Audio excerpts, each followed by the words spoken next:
শতকরা কত হার সুদে কোন আসল 12 বছরে সুদে আসলে 4 গুণ হবে?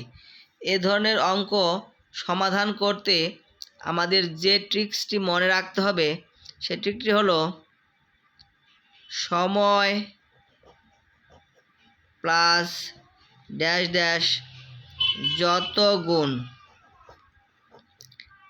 আমাদের বের করতে হবে সুদের হার আর ইকুয়াল হোয়াট।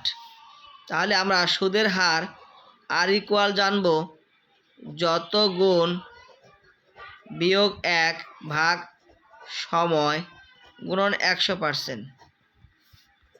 যত গুণ বলা আছে এখানে 4 গুণ, 4 বিয়োগ 1 সময়, সময় হলো আমাদের 12 বছর গুণন 100%।